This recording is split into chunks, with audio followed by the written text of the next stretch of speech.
Philadelphia. I'm Bruce Buffer. It's time for the Anthony Gorgano Show! Live from the Xfinity studio. Well, good morning, good morning, good morning. Happy Thursday to all across the Delaware Valley as we have reached a point where I look at the weather, and this is the only good thing that's happening right now in Philadelphia, is that a week from Saturday, it will be 72 degrees here, according to AccuVinny. 72. Like, what? I'm looking at VG shake his head. Because that's the only good thing. The fact that we got baseball around the corner and March Madness and then this World Cup, and because this winter has been awful. And the winter teams have added to the awfulness. I don't know what's worse right now, the A.J. Brown talk or the Flyers offense. I just don't know what's worse. That game last night, it was just brutal. And, like, I feel you, chat. I might be late to the party, but here's what annoyed me about last night. Here's a couple things. When we're talking about Michkov, you got to lean into what he is. Like, you have to. You have a team that has no offense. Now that Zegras has kind of come back to earth, they have no offense. None. You got to allow, first of all, I don't know why he's playing on the other side. He's on the left side when clearly he's more comfortable as a right-handed shot on the right side. I don't know. And like, I get, like last night, he had a defensive lapse. He actually made a couple decent plays and got back, but he did have a defensive lapse, and Washington went up scoring on one. But you have no offense on this team. Like, I would just lean into Michkov's strengths. Like, just let him go, man. Like, he's so close to those breakaways. Like, just lean into it, man. Like, that's what I between that and I know that you're going to be careful with your prospects and you don't want to rush them. But I'm getting to the point now where I just want to get them time and see. Like, I'm ready to do a kid revolution and have kids come in, because that was just awful. I watched every second praying, like, I felt like it was back in the day and I was a kid. I'm like, dude, I missed them, and I was so into it.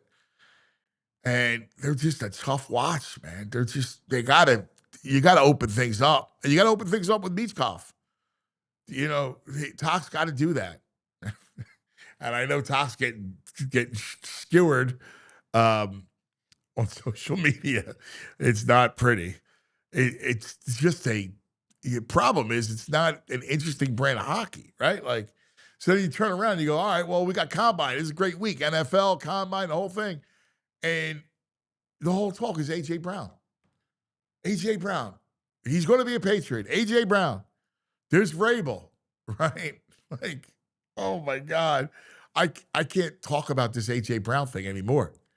It's insane. I just want them, if they're going to do the deal, which it all is pointing in that direction, then just get it over with. Get it done. It's going to go linger into the draft, because that's probably when you're going to make the trade, is prior to the draft. But, man, there's nothing fun. I'm on a quest for fun. And I feel like I turn around and I'm spinning like a top, and there's nothing fun. Can you find something fun? Did you say fun? I'm your man, buddy. I'm like the great adventure guy, dancing around, bald guy with the glasses on. No. As the son of a fireman, ring the alarms, fire sale time for the Flyers. That's where I'm at. Trade everybody you can except Zegras, Michkov, and Vladar. Trade it all. I'm looking at the stats. They can get down to maybe the seventh pick, the seventh best odds. Let's do it. I mean, there's no point in hanging on to anybody. Listen, I feel you, man. Dvorak, that no trade clause goes in July 1st. If someone needs a center for the playoff run, unload them. Let's go. Well, the problem, I mean, Couturier hasn't scored since 1984. Yeah. I mean, you want to talk about, you said it. You and I were talking last night, texting about it, and you're like a bunch of brick hands. It's like Chuck Bednarik holding a hockey stick out there. Oh, my God. They're so bad offensively. Oh. And it's like, I had some hope after the break, but no, the break's over. Well, that's what they come out kind of flat. The Capitals are not a good team. No, Capitals aren't good. Let's go. Fire sale it all. Let's get the best pick we can. Get assets. They're not. Capitals aren't good. And I had the same hope. Like, all right, you had all this time off. Like, let's go. Renewed energy. Let's come out. Little jump in the step. Michkov does well against Washington historically. Mm-hmm. He loves Ovechkin. It's his idol. He's his idol. So he's always trying to, perform for him. Dude, you got to lean into him. You got to lean into his strengths. You got to, I know you want him to be learn the right way, play the right way, be a two-way player. You got a team with no offense. So he talked, I think it was yesterday, he talked with the translator finally. It was great. I wish he would have talked earlier. But you mentioned the right wing, left wing. He says, I don't know. I've always played on the right. I was always happy. Now I'm playing on the left. It's a new role. If the coach sees me there, I have to adapt as quick as I can. For me, on the right, I can create a lot more moments. Now I have to switch everything to left and do the same thing. Like, what? Yeah. I guess it can't be the first time he's ever expressed that. No. So let's just do it. What are we doing? And to your point about making trades, you got to consolidate the wingers. Yeah. Like you just do. Like you got too many of them. They're all the same player. They are. It's like no one differentiates and now that himself. Zegras is come back to earth. Yeah. I mean, you have no offense. We did get a glimpse when he spoke about I am hopeful about what happened to him over the summer. And he said he learned there's nothing new in the NHL. It's hard work. If you take a 4-month break, it can affect your game. Yeah. So he basically says he copped to it. He didn't work out all break. Yeah, he copped to it. Yeah. And that. So it's a learning mode. He's like, you can't even take 1 month off. Right. And but that is not uncommon for a young player, right? Like, it's not uncommon. And the Flyers knew that. Like, Doc knew that and was, he wasn't trying to get him out of town. This wasn't a Tortorella situation. Yeah. But they're just, man, I mean, Vladar's really good. He's he had a great game last night. He was unbelievable last night. His glove was nuts last night. Yeah. It's like, but the problem is that they're just so bad offensively. Like, I think fans could take losing 5-4, right? Yeah, a little excitement, a little offense. But when you have no offense and you just have, they had nothing. They never stress the opponent. You never stress them. No. Like, how many times, last night, I kept waiting. And I watched a lot. I was interested. I was into it because hockey was back. So I watched a bunch of different games. TNT had a doubleheader, the Breadman. The late game was the Breadman, and I was going back and forth.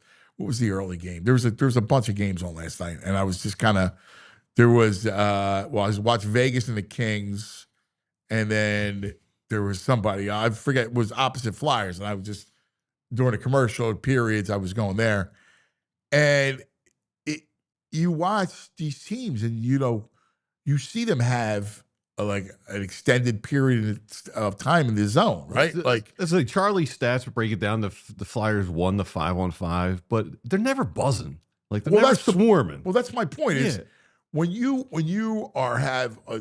on the attack, they don't have a lot of attack zone time. Right.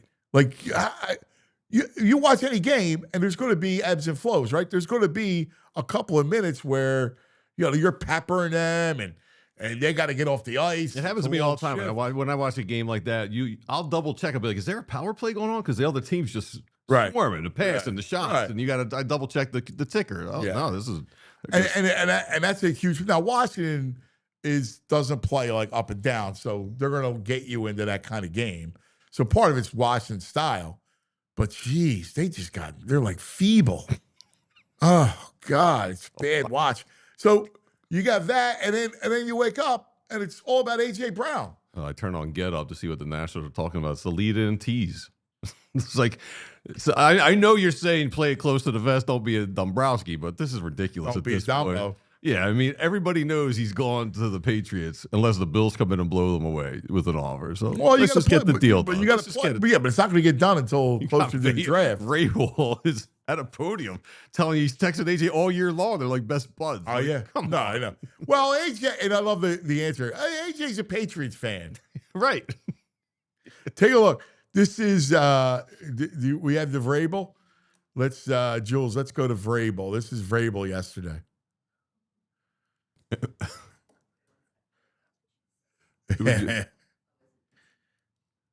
Real comfortable jeans. I mean, everybody knows, like, he's gone to the Patriots. Did you see Tom Florio? Yeah. Did you hear him ask Howie? He asked, he's like, where you trading AJ to? Yeah. Oh, Here he is. Real comfortable jeans. I mean, that's Get Up. That's like one of their least, that's the least story. Rabel in relation with AJ. We reach out, text each other. It's a two-way street of support. How's that not tampering? I don't know. Yeah. Can you have an established friendship beforehand? And like, I don't know. Let's see what these text records look like. I may or may not know that AJ has a signed Tom Brady jersey. Yeah? Yes. Is he always, he's always grown up a Patriots fan? I might have known that he has a Brady jersey. That But he I mean, was given a Brady jersey.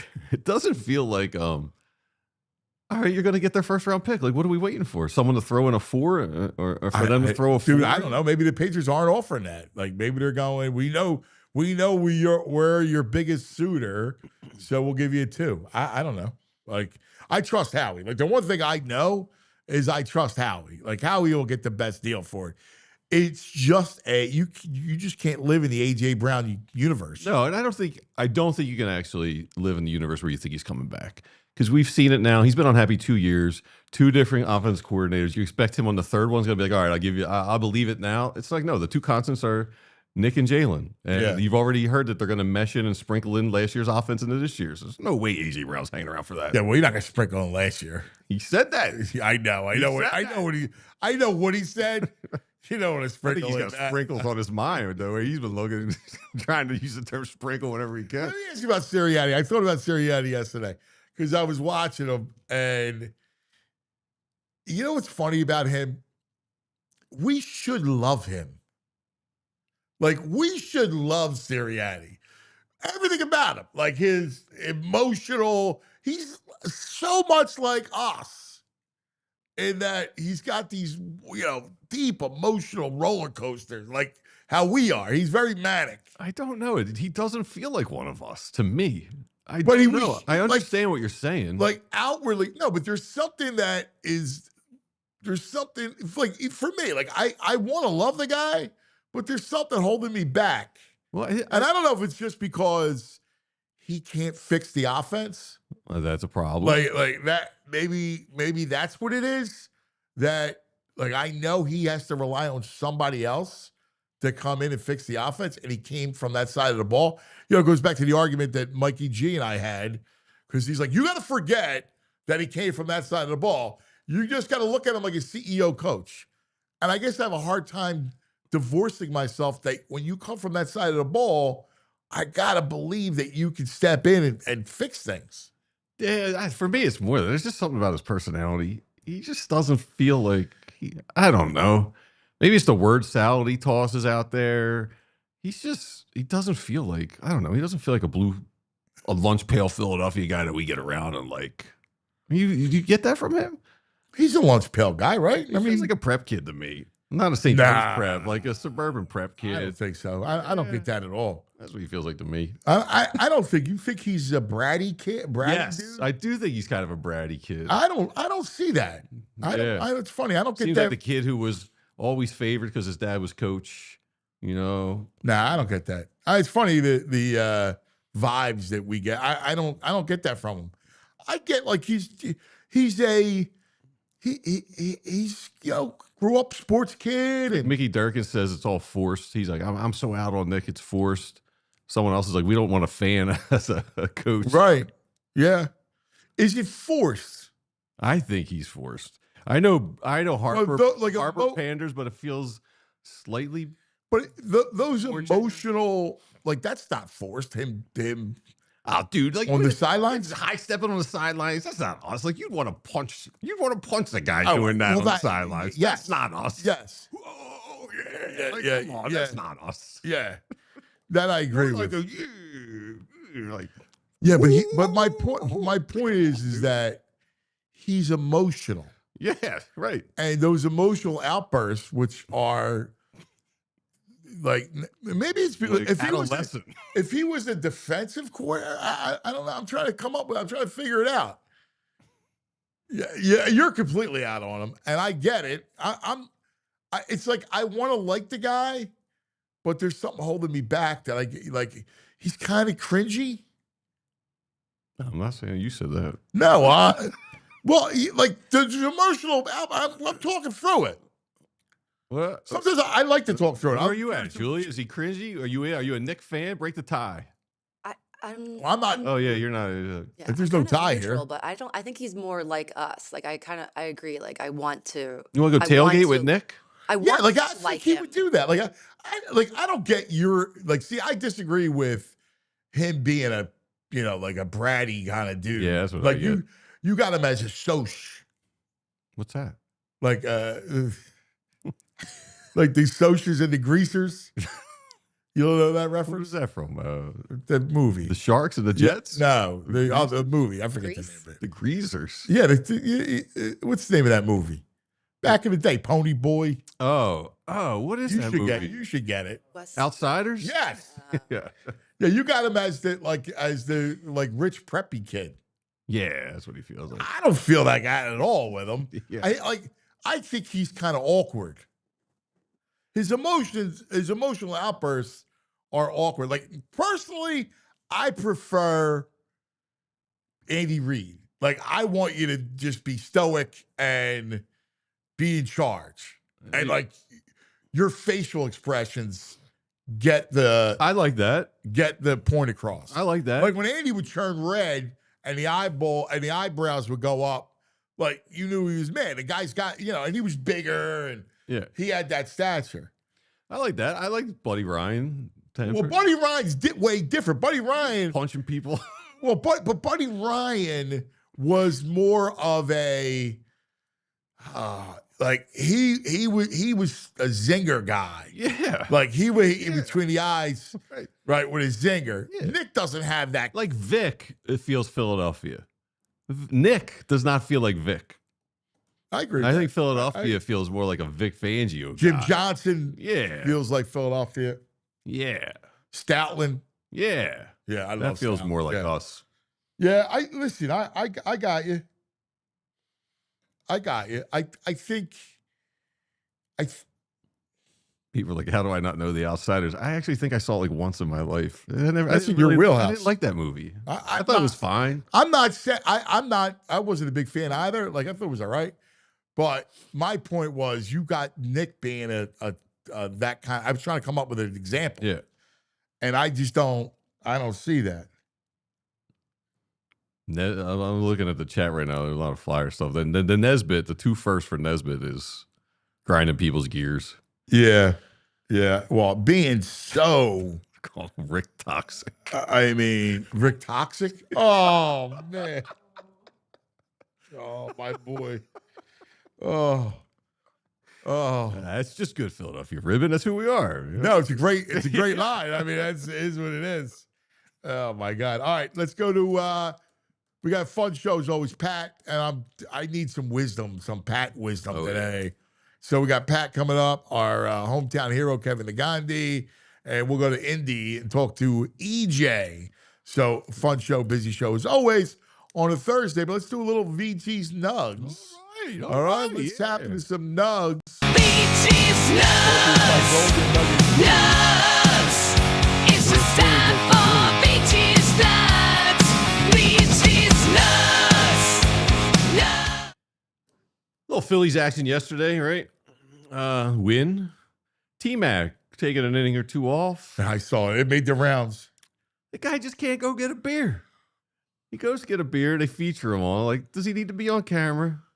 Drinking a Coors Banquet.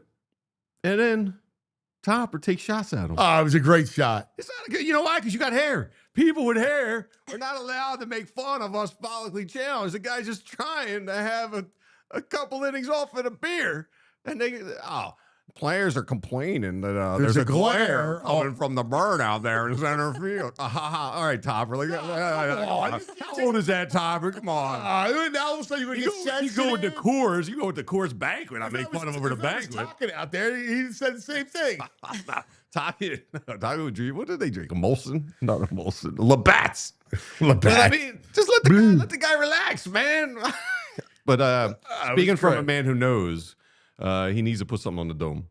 Like a hat or some screen. Maybe he's got some sunscreen, but I'd put a hat on that if I were a man who's had melanoma. I would put a hat on that head, Tom. He's probably got some. He's got sunscreen. I hope. But man, I felt bad for the guy. They're all making fun of him. Like, it's fine. Like, the fact is, he knows what he's doing. He's going to get. That's the whole point of being a club. Yeah. You never were in a locker room. Like, you never got get your stones busted. Yeah, I get my stones busted all day with you. I understand it. Well, you deserve it, but can't make fun of he's not making fun. The guy can't help that he's bald. Can't help that he's bald. You want to go to Turkey, Istanbul, you go to Bosphorus Street, get a hair transplant? Just let the guy go. I just love that it says Phillies fan. All of a sudden now he's so sensitive about his hair. Yeah, exactly, Ethan. Low-hanging fruit. Thank you. And that's a guy with a full head of nice hair saying it. I agree. Thank you. Ethan is a bald sympathizer. Isn't that what else you got? We're team. You're going to make fun of someone. Make fun of St. John's. St. John's last night goes 17 minutes and 28 seconds to finish a game with 0 shots made. They've missed 24 straight shots to finish the second half and to lose by 32. Dude, 17 I think I told and a half minutes. Yesterday that the UConn was going to go on a little bit of a roll. Just they're going to roll, but I mean, 17 and a half minutes without a bucket. Can't generate a bucket. And yeah, Patino says it's on him. It is. Call a timeout. Okay, at least design a play to get a gimme. You got one play in you to get a gimme. What, you going to defend Patino there? I don't. Look like first of all, I'm kind of ambivalent to the whole thing. It's not that great of a story. 18 minutes. All these stories out there. You give me that. 18 minutes without a bucket. It's all right, dude. It's the longest streak in like a decade. Okay, and it's a top 20 team. Nobody cares. Nobody cares. Well, I care. Okay, well, nobody else cares. You go to Nugs. There's plenty of Nugs to go around. You got to great nug. Everybody's talking about it except your circle. It's not a great nug. Yeah, you're busy talking about meatballs. Meatballs? What's that mean? It's a low-hanging fruit joke. It's a topper joke. Phil Jackson has a rule. I just can't wait to punch you in the face. What teams right now can possibly win? The minute I sell my project, I get to punch you in the face. What teams can possibly win the NBA championship? We're all dying to know. Well, Phil Jackson's got a rule. Teams that win 40 games before they lose 20. Otherwise, you're not a contender and you can't win it. There's 3 teams. OKC, the Spurs. Yeah, I remember him saying that. He's right, the Phil Jackson rule. I like that rule. No, that's a good nug. So was the last one. No, it wasn't good. That's a 5. That's Mickey Durkin cares. Thank you. Number 5 out of the number 5. That's a 5th nug. It should be second nug. I don't put them in order of power. I don't power rank them. Well, you should. Inverted pyramid. Listen, you take that old journalism school nonsense. God, this is the 21st century, cuz. You're giving me theories from the 1900s. By the 2026. By the way, like I love you're Mr. Today. Meanwhile, you look like you're 1,000. I mean, now you came out of the crypt. Like you're supposed to go beginning, middle, and end, right? Like what? There's a formula to everything. It's formula. Maybe you don't know. You should know. Did I miss? There's a song, Anthony's Nugs. No, these are my nugs. They're in my order. All right, they're my order. Matt Waldron, you know him? Yes, Pitcher. He's out indefinitely. Do you know why? Why? He's got an infection in his rear end. That's what the manager says.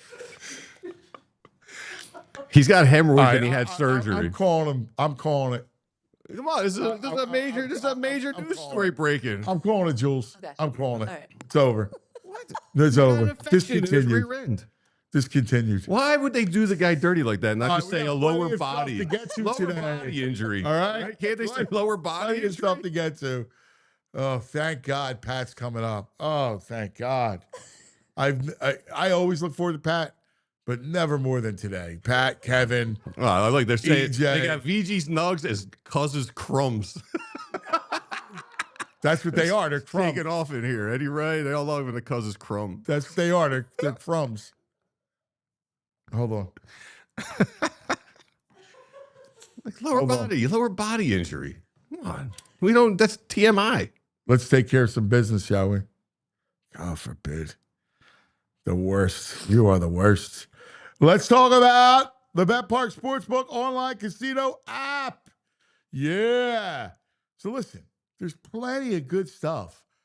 Now that hockey's back, now that basketball is Sixers tonight, I would lean into Embiid tonight. Like again, they need Embiid. Don't lean on his knee. And if he plays, he's probable, then I would do that. By the way, new customer casino users score up to $1,000 bonus back in the first 24 hours, plus get 250 bonus spins on Good Heavens. That's right, 10 consecutive days.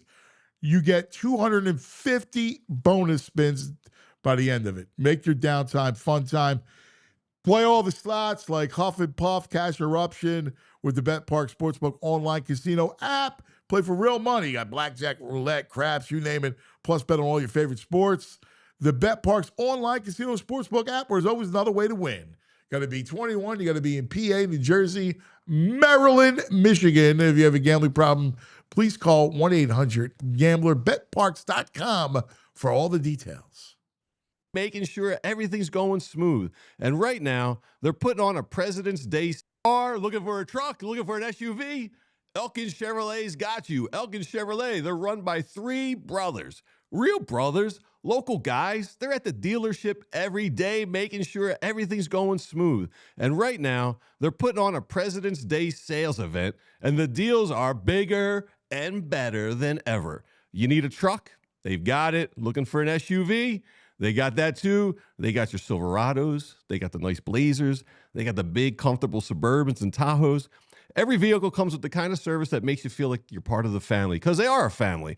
But don't wait. These President's Day deals are only there for a short time.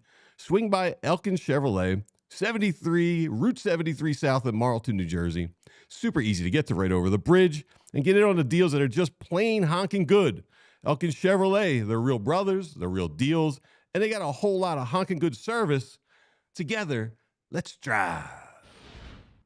Oh, thank God. Now we get to go to the editors' desk. At least we didn't have the conversation we had this morning off the air about masculinity. Let's not go there, VG. Sorry, I just got done building. I had to build a barn before I got here this morning. Toxic Yeah, masculinity. ran uphill. Oh, ran God. uphill with no shoes on. God forbid you eat a piece of meat. You're a bully. If you eat meat, you're a bully. Compared to my tree-hugging friend, the bean. See, that's bullying. But you're the one That's what called you because just did to I me. go, I like a meat. Oh, you're a bully. Time now for the editor's desk, mercifully. Extra, extra, read all about it. This just in, ladies and gentlemen, and all the ships at sea. It's time for headlines from the editor's desk with Pat McLoone. Good morning, Pat. I'm happy to be a welcome respite to you, Anthony. Yeah, I can't take him. I can't take him this morning. VG, Now- are you accusing Anthony or just people in general that are being raving anti-Boldites? Raving anti what? Raving anti-Baldites. I don't.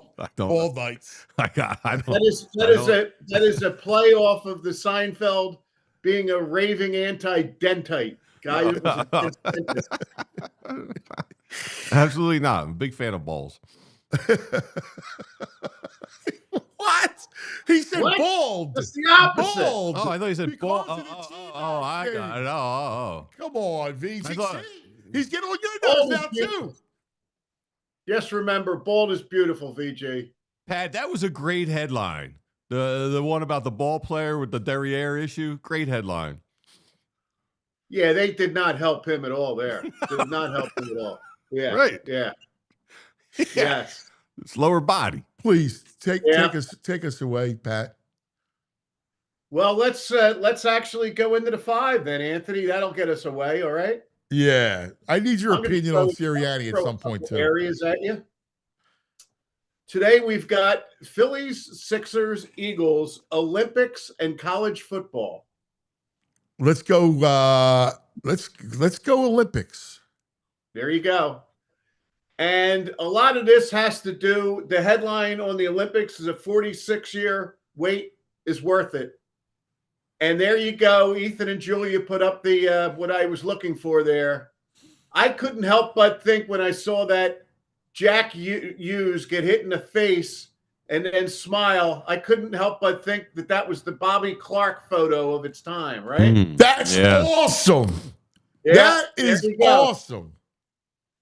And so that was, I told you that I'm not turning the channel for moguls, or I'm not a figure skating guy and stuff like that. But you got to be up for that in the morning thing for that game. It was just fabulous. And, it just shows you again, I've often felt like if all we had to cover were boxers and hockey players, we would never have any problems because they seek the publicity and they're simple people that just, happy to tell you what's going on. You know what's But when funny? Real quick off of that. So Ike Reese had a great line yesterday. Ike talked about, he goes, the guy got hit in the face with a stick, was picking up his teeth, and comes right back into the game. He said, I'm done. He goes, if that's me, I'm out. Like, I'm done. He's like, Right. they're the toughest players by far, tougher than we are. I was laughing because he's like, I get hit in the face with a stick, picking up my teeth. I'm done for the game. I'm not coming back in. Do you think anybody in Flin Flon knows anything about load management, Anthony? Different people. It's just fabulous. If I'm eating The a whole- bagel and I think a piece of my tooth chips off, I panic. I'm like flipped out. Like this guy's got them all over the ice. All over the ice. And the brothers were great. And the thing with the Gaudreau children, I'm not a crier. That's just not my nature. But boy, it's hard not to get welled up when they bring the two little kids on the ice like that. The whole scene was great. It was awesome, man. It really was. What a Sunday morning. It was beautiful, Yeah. man. And then a couple other things about the peculiarity of the situation. I did feel bad for the Canada guys. It's bad enough to get that silver medal put around your neck, but I would have told them, I got your stuffed animal right here. You know what I mean? Did you see McKinnon looking at it? Like he wanted to just rip it man. apart. Yeah, they go through the line and everybody gets a stuffed animal.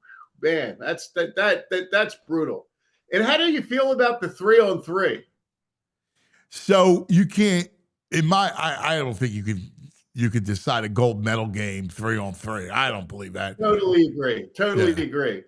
My wife said something about, well, don't they do that in hockey in a regular season? I said, yeah, but it's a long season. You want to get the game over with. This is for a gold medal, man. Exactly. Like even in soccer, the penalty shots. I said, yeah, penalty shots, but after 2 long overtime periods, it was just weird. And the thing is that if you look at the final play, right before the United States made that rush, a guy in the United States kind of reached his stick back and pulled it to start the rush. If he didn't get it back there, Canada had a 2-0 and it's probably over.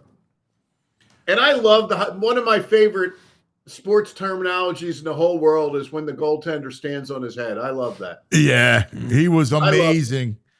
He really And hell that above. guy was seriously standing on his head. Yeah, he was ridiculous. I mean, the one save where he leans, comes back with his stick. I mean, it was ridiculous. And then it's easy for somebody to say that's never played it or whatever, but you saw the one thing where I think it was McKinnon. He just had the wide open net, and he just couldn't get it together. It's crazy stuff. Yeah, it was great stuff, man. Yeah. Little bit of set. The Canada turned a little bit into the 49ers. A little bit too much whining. Yeah. We had the better team. If you look at us, come on, man. Yeah. Take your silver medal and your stuffed animal like a man. That's what I say. Yeah. Let's not watch figure skating. No. Get out of here with that stuff. He's taking a shot. The woman that won the gold medal, that was cool. I'm not actually surprised that Pat took a shot in a figure skate today. I'm surprised, Pat. Yeah, that's just not for me. Hey, they're very skilled people, but that's I don't think you're surprised at all, VJ. Yeah. I am. I'm honestly am. Okay. Hey, I just want to say, Joe76 in the chat says the Flyers have gone longer than Team USA in winning. That's the truth. Some drought. The Flyers are past the golden anniversary there, Yeah.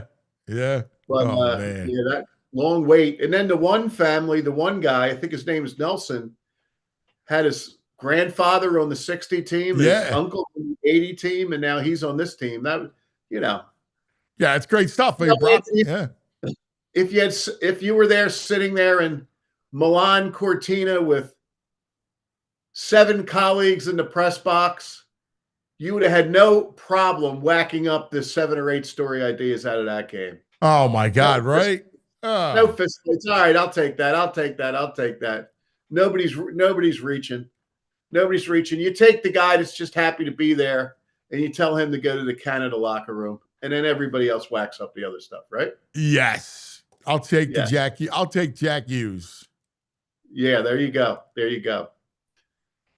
So how about either some college football, Eagles, Sixers, or Phillies? Let's go Sixers. Okay.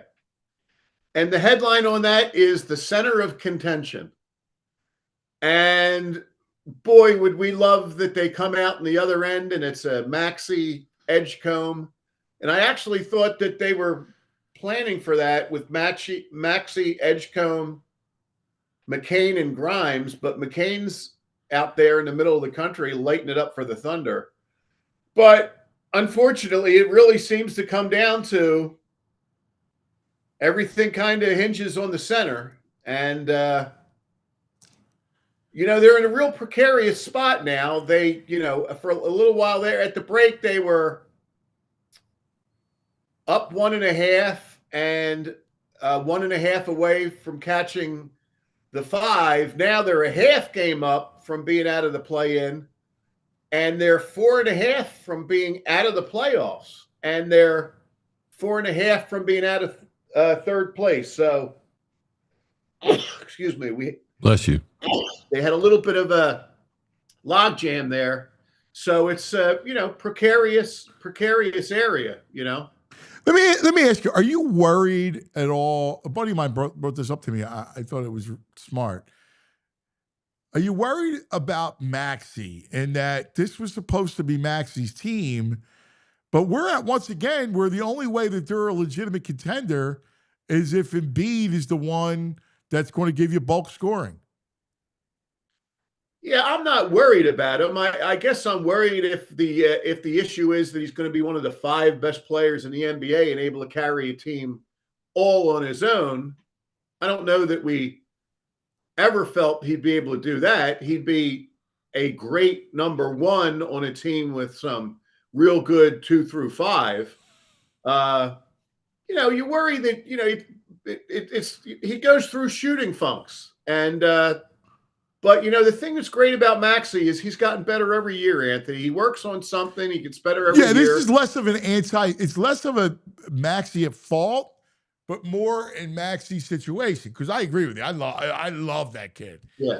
But Nurse doesn't do him any favors. So when he gets blitzed and double teamed, he doesn't see the ball again. Like you Right. got to work it so he gets the ball back. Like you got to run your offense where Maxey, instead it's Oubre. Like the problem, and I was talking to Kyle about this yesterday. The problem with when Embiid's not playing with Oubre is that once he gets the ball, nobody else is seeing it, right? Like, and the ball doesn't get back to Maxey, and that's on Nurse. Like his offense without Embiid, it really hamstrings Maxey. And then Embiid comes back, and what do we say? Early in the season, it was, well, Embiid's slowing them down. Now you need Embiid because you need those bulk points. The offense has to go through him and not Maxey. Right, but you make a great point about, Nurse with Maxey or whatever is, Maxey's going to be handling the ball, but sometimes he doesn't have to handle the ball, and you need to come out of a timeout with a play that's set up to get the ball to Maxey in a spot where he can do something with it. Yeah. Rather than having him start at half court and having to worry about the other getting around 5 different guys. There's got to be sets that you can run that get you in a position where Maxey's got a little space and a little room to operate. I definitely agree with that. Yes. Yeah. It's interesting. But overall, I don't know. Embiid has to be healthy the entire playoff run. And even then, is that enough? I don't know. Oh, PG. Yeah, and I kept thinking that Paul George was going to be back soon, but he's not. He's not back till the end of the month, the 25th of March. And that's not helping any. He could be a factor in getting Maxey opened up a little bit. One thing that struck me is that this year, since the beginning of 2026, the Sixers are better on the road than they are at home. Mm-hmm. Sixers are 8-4 on the road, 6-6 at home. Wow. So, yeah. For whatever that's worth, they've had some really bad losses at home that teams that they should take care of that they don't. And the Sixers aren't good enough to operate that way. They need to take care of business against teams they need to beat at home as a baseline. And anything else they get beyond that, I think, is gravy. You know what's funny? I watch the Spurs a lot, and they're such a well-coached team. Like, they do everything well. They play good defense. Their offense, like, when they need, like, Wemby can go off, but it's not the Wemby show. The ball never goes and gets bogged down. Their offense is so they're just such a well-coached team. He didn't have a good game last night. They won, right? He had 15 points. Yeah. Yeah. And they've been adding every year. They had the rookie of the year last year, and they got Harper this year. And knowing them, they'll find somebody in Bosnia or something like that next year. Yeah. And the sky's the limit for Wemby. He's a lot of fun to watch. And he's got every now and then he gets a little bit of the red ass in him, and I think that's a good thing. It is. You almost saw that during the All-Star game of all things. He was pissed off that he wasn't there. VG? Oh, me and Julie just don't know what the red ass mean? reference means. You don't know what a red ass is? No. Never heard that before. VG only understands red ass if it has to do with his nugs and that picture. That was infected. Well, it probably was red. You're correct. You get angry. It's like you get red faced. You never heard about that? Yeah, that's common terminology, the red ass. It is. It is. I mean, there's 4 people in this room. 3 of us have never heard of it. Okay. Listen. Pat, the dude, he is, you see why I get aggravated every day? Yeah. See, Julia in her classy ears, I get. Right. My take, I haven't met Ethan, but I understand he's Ethan's a guy who rolls around in house I'll slippers. He's got slippers on now. He's never heard of it. Somebody who grew up in Juniata and went to North Catholic. No, he should know. How you miss out on the comments about red ass are beyond me. Maybe don't get me started. Don't get me started. It's like this. Fit that CEO has never heard of it either. Hey, and I know sometimes when I say stuff, I'm falling back on like the 50s or 60s, and I know that I'm losing everybody, but I'm standing my ground. No, that this red is not- ass is not an ancient term. It is not. Yes. Is it the Yes. same as It's a sports term. Ed Wright wants to know? Is it the same as chapped? Kind of. Okay. It's a sports term. I don't know, or whatever. I don't know, Pat. I can't take him. I can't take him. You can have him. Let's go Phillies, to Birds, college football. let's go to college football. My happy place. Okay. And our headline on that is maybe I'll just stick around. And Ethan and Julia have trotted down. The man flinging the ball there is one TJ Finley. And right after I got done last week, this story came up and I made a little note. There's a segment right there. It's unbelievable. Some of this stuff is becoming commonplace. TJ Finley will be slinging it for Incarnate Word this year. It will be his 7th program in 7 years. Unbelievable. Our man started at LSU, and he was apparently the incredible shrinking TJ Finley. He started out like looking like Lorenzen, the guy that left. Yeah. What would they call him? LSU. Then he Doughboy, touchdown, throw boy. Yeah. Yes. The Pillsbury throw boy. Yeah. The 2 years at Auburn, the second a red shirt. Then he goes to Texas State and leads them to a bowl win. Then he goes to Western Kentucky and gets hurt after 2 games. Then he goes to Tulane, gets in trouble, has to go back in the portal. And last year he was at Georgia State. And now the NCAA said, why not? Why not one more year? And he's going to sling it in Incarnate Word. And it just, it's what's going on with the money. Why not stick around? Look at Trinidad Chambliss. Okayed for his 6th year, right? Yeah. Well, UVA, you saw that guy, story, right? Like the NCAA denied him. The NCAA denied him. Yes. And the judge in Mississippi overturned it. Unbelievable. That's a shocker. Why does this guy have 7 years of eligibility? 2 red shirts. Like redshirted It's for 2 just years? they're making it up as they go along, VJ. Yeah. And now the quarterback at Virginia, Chandler Morris, Yeah. he's got a lawsuit going for his 7th year. And it gets all mixed up because the guy that backed up the Penn State quarterback that never really got it done, he leaves. Aller. Right. Yeah. Yeah, Aller. Thank you, Anthony. He leaves to go to Missouri, and he supplants whoever was there, and he plays 1 year. Now he goes to Virginia. And then another guy went to Virginia, a guy from Pitt, Eli Holstein. And they're both sitting there figuring they're going to, fight for the Virginia job. This guy gets his 7th year back. They're sitting there not getting in the game. It's insane.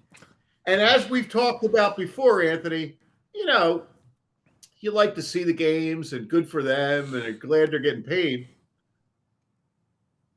But where it hurts is it hurts the high school kids trying to get in. Oh, yeah. There's a lot camp. Yeah. I mean, the kid from LaSalle, Sidwar, I didn't get this. God bless the kid. I wanted the best. He was at Rutgers. That seemed like a great spot. He kind of came out and he wound up going to Missouri. And now, there's a kid from Springford. You got 2 local kids battling, or you thought were battling. Well, they go out and get a guy from Mississippi. And so the guy that got supplanted by Chambliss, he goes to Missouri, and these 2 kids are sitting there, and it's tough. It's tough in football and basketball, especially. I think it's really tough for a quarterback. You're fine if you go into a program and sit around 2 years and then get the job. But now you sit around for 2 years and there's a nice shiny object in Florida. They go get him So what's going to wind up happening is all these kids are going to hit the portal, and it's just it's a Yeah, circus. it is wild. And ultimately, like, I believe that you should be allowed to go into the portal, but you can't go 7 times. Like, you can't play at 4, 5, 6, 7 programs. It's absurd. And but like, what kind of college experience do you have? Like, listen, you go to a school and then you're not starting. You should be allowed to leave and go find a starting job. Like, all right, or Yeah, but you can't go 5 times. It's ridiculous. yeah. And I'm not naive enough to think that any of these guys go to class, but is a guy that's been there 7 years just kind of whacking up his course load so that it just kind of goes smoothly. Well, how and he about has the a- kid who won the national championship in Beck, right? Who, Yeah. when they said, "Hey, what about class?" The class came up. He's like, "Oh, I graduated a year and a half ago." Yes, yes. And it's yes. like, all right, dude, well, at least go give me some doctorate classes. Go get your master's degree. Whatever you got to Right. be. If you're going to go to school for 7 years, you better be called Dr. So-and-so. Dr. Quarterback. That's right. Did you see the kid transferred from Ohio State to Notre Dame? And they asked him what the difference was. He said, "Well, over here we got to go to classes." It's crazy. All right, let's go Phillies. Okay. And our headline on the Phillies is the sounds of spring. It's beautiful. We're right in the middle of it. Got Andrew Painter there. Painter's on the hill Sunday. Yeah. Got a lot riding on him. You got guys heading out to the World Baseball Classic. So what are they going to do at fourth, Anthony? What are they going to put behind Harper? Are they going to put Bohm there? Are they going to try Garcia? What's the move? He's probably going to go Bohm to start. Oh, the way Bohm's raking right now. Yeah. He's batting 750, couple doubles, some RBIs. And what's going to wind up happening is he's not going to hit for power. So you're going to wind up hoping that Garcia gets hot a little bit and they'll move Garcia up. That's what you got to hope. Because, again, there's a lot of talking about Bohm. He is what he is at this point about when it comes to power. How's that protecting Bryce? Yeah. And, well, you also hope that Bohm's playing for a contract. Bohm's a free agent after this year. Can he handle it? Can Bohm handle the contract year? A lot of guys, it works in their favor. But how hard is he going to press? Very true. Very true. I mean, yeah, the track record. I mean, when he's good, we know he's really good. Thompson always falls back and tells you about the 97 RBI season. The starting at third base, we'll take that guy. Can you get that for a full season? I don't know. Yeah. The other thing that became a problem with the Phillies and that way is that the one way to deal with it is the way they're dealing with it. The other thing is if they felt that they had another guy to put 1 or 2 to kind of stretch it out a little bit, and then maybe you put Schwarber behind Harper. You're always going to have to, Harper can protect Schwarber, Schwarber can protect Harper, but somebody's going to get left naked there for somebody to do. The problem is you have no one from the right side other than Turner that can hit the top 4. Exactly. Because the guy that over the years you would have liked to have seen there is Stott, but he's a left-handed bat again too. Right. And you got Crawford would be the other one that you would like, maybe he would be up top. But both those guys are left-handed and it doesn't make sense. Yeah. The Phillies could use a good switch hitter with contact to alleviate some of these things. Yeah. A good old-fashioned legit switch hitter. Yeah. BG, have you heard of the term switch hitter? I have, yes. Okay, good. Talking baseball, right?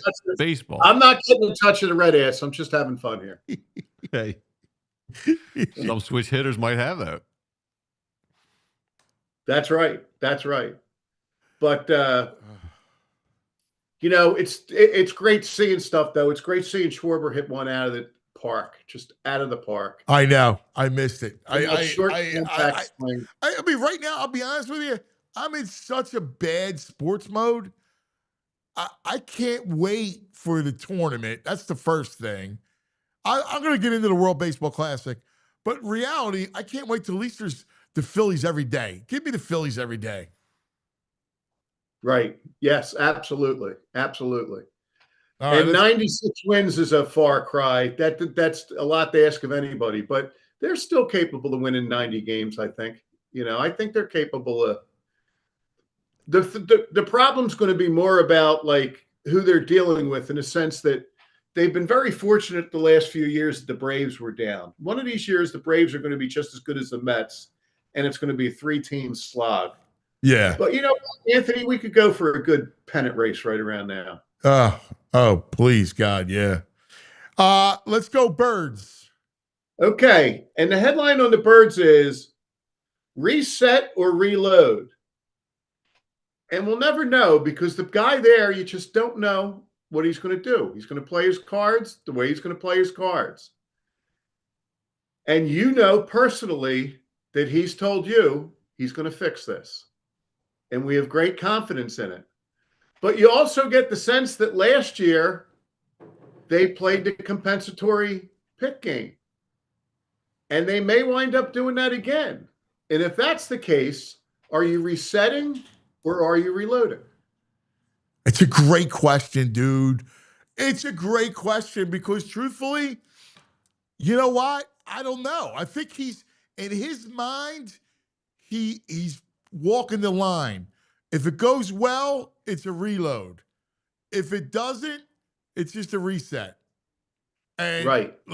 So I don't think he knows the answer. I think he's purposely walking that line of reload reset, which is so on point by you. Yeah. And I'll tell you one thing that gets tough is when you have all these picks and whatever, and then you get to the trade deadline and Howie starts wheeling and dealing. It's great when you come up with Jaelen Phillips, but when you get the guy that retires and stuff like that, all of a sudden some of these draft picks start going away. I do think that the common denominator, whether they reset or reload and what his thinking is I think in the back of his mind is he wants to pay some of these defensive guys. There's guys he doesn't want to lose. And you have to take a certain stance to make sure that happens. I will tell you, I was at the Villanova game last night, and that Vic Fangio was there enjoying the game. So I'm happy he's happy. Yeah, I think it's going to come down to how Jaelen meshes with this offense. Like the new offense, the new way. I think a lot of the answer to whether it's a retool or reset is, well, like, how's the offense look, right? Like, is Jaelen getting the offense? Is it a good fit for him? What have you done receiver, tight end to help? I think it's going to come down to that. Yes. The tight end's going to be fascinating because if you're in a world without Goddard, you got to totally redo that position. And, like we've talked before, I think the Eagles very much had that in mind. But the card, the thing about the draft is everybody's drafting players, and you just don't know how it's going to drop. And it just didn't drop the way I swear that they had that Harold Fannin Jr. on their mind. Yeah, I think you're right. Real good player. Yeah, I think you're spot on. I mean, listen, it's going to be a tough gig for Jaelen as it is. You have a whole new system, right? A whole new way of doing things. And who you got to throw to? If AJ's gone and Goddard's gone, it's just Devontae. Yep, so, you got, new faces to kind of jive with and get accustomed to. Yeah, that's going to be a massive, massive move. There has to be a thing in turn that if for some reason they do move AJ, that then they got to go toward receiver in the first round or make a move for a Alec Pierce or somebody like that. Right, and then you got to get chemistry. Like you got to give Jaelen time to get some chemistry with these guys. Yeah, and I don't know why it rankles me a little bit that you hear that they're looking for people to run a Shanahan or Sean McVay offense. Those are guys I think you should put in your rear view mirror. And why don't you run an Eagles offense and not be reliant on running the offense of some guys that you're going up against anyway? I don't know. I get it. As long as the Eagles offense isn't the Sirianni prevent offense. Right. Exactly. I mean, years ago, all you heard was West Coast offense, West Coast offense. You don't hear that much anymore. Yeah, I love that term, Anthony, the prevent offense. Ugh. It's true. It really is. It is. But we're going to get a break. You know, we get next week, we'll be talking, but the week after that, we'll be on the brink. We'll be right there, Anthony. It will be the Thursday will be the day after free agency breaks. And who knows what's going to happen. Now, some of it could play out, but there, you know, we might know what's going to happen with Jaelen Phillips. We might know that, you know, a Barkley-like move's going to happen. But all this unease and talk about AJ until you're blue in the face, there's going to be some actual signs of what the Eagles are going to do or what Howie has up his sleeve on March 11th. So fear not. Activities about to come. I think in the future, I'm going to plan my schedule where I'm going to disappear from the Super Bowl to Selection Sunday. Would have been a great weather move this year too. Yes. Yeah. You know, go to Italy. Just get away from work life. It sucks. There's nothing going on. I'll do the same in July, and then there you go. Well, let's hope we at least one team in the spring. The hockey team's coming up short again, so it's, you know, not out of the now the Sixers they'll be in the play-in at the very least. At the very least, right? Yeah. But you know, I mean, kind of hope we got. You know, right. Like I don't have much hope for a long run. No, I mean, no. You question mark? I mean, if Embiid, is this team a play? Like seriously? Yeah, with Embiid and Paul George, they are a playoff team. Run? I don't know. They win a round to see what happens. I know you got them in the finals, but I don't see it. I don't see any scenario in which that they can make a run with everybody they got. None. I mean, I would love it more than anything, but I would too. Yep. There's do you trust Nick Nurse in a playoff series? Forget about anything else. All the other stuff. Let's go down to the coaching. You trust that guy? I thought I did. I thought when we got him, that's exactly what we were doing. I'm thinking about the guy that toyed with Doc when he was with the Raptors, but you know, I don't know. It was Kawhi toying with Doc. Yeah. Just when you wonder if, you know, Kawhi's shot, you see that thing during the All-Star game. That was incredible. Yeah, really. My brother, we love you, buddy. We need beers. Very good, boys. We do need beers. Beers are good. That can also get you over the hump, Anthony. Yeah. You know, and if I can help that for you or VG in any way. No, listen. We're not inviting him. No, he's out. No. You got, you know, nothing's better than having a cold beer next to my man Caputo, without a doubt. That's right, Pat, my man. Yeah. We love you, buddy. Thanks. All right, guys. See you now. Here he is from the editor's desk, Pat McLoone. You're out. You're out, Tom. I can't do a beer with you today. Tomorrow.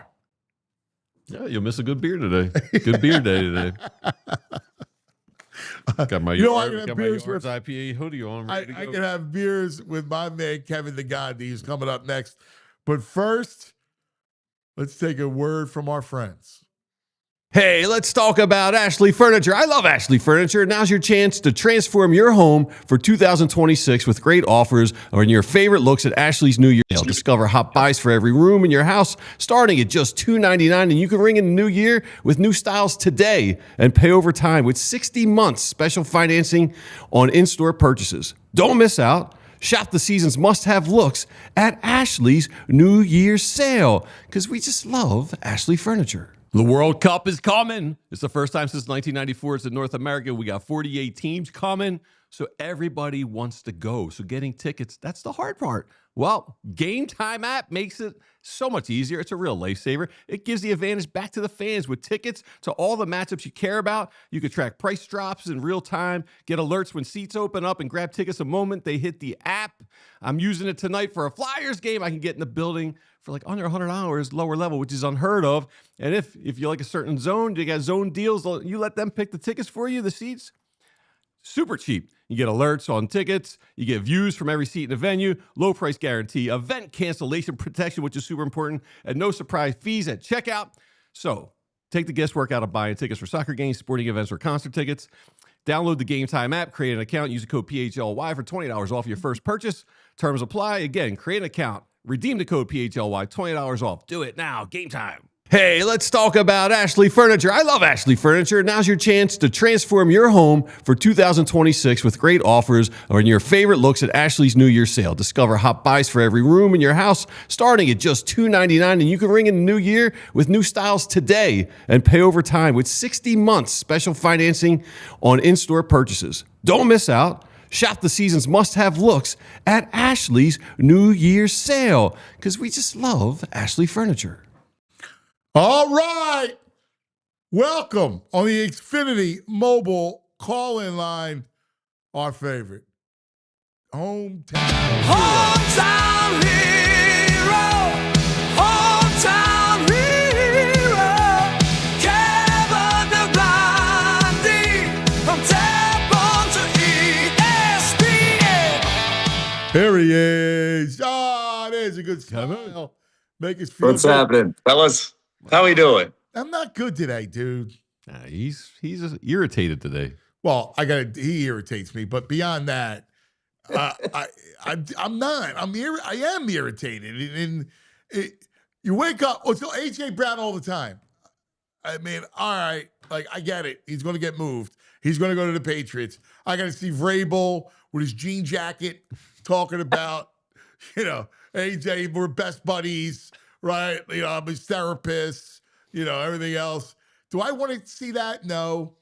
Right? Then you got Nick just blabbering, right? Like Kev. Then I got to watch the Flyers. That's just brutal. I mean, the Sixers are no help. What do we got, man?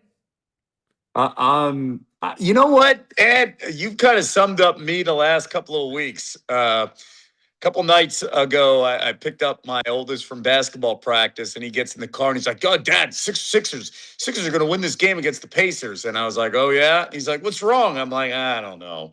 And he's like, "I love this team, Dad." And I'd like, "Don't do that." And I was like, "I don't know." And my reaction was, I'm just with a lot of Philadelphia sports.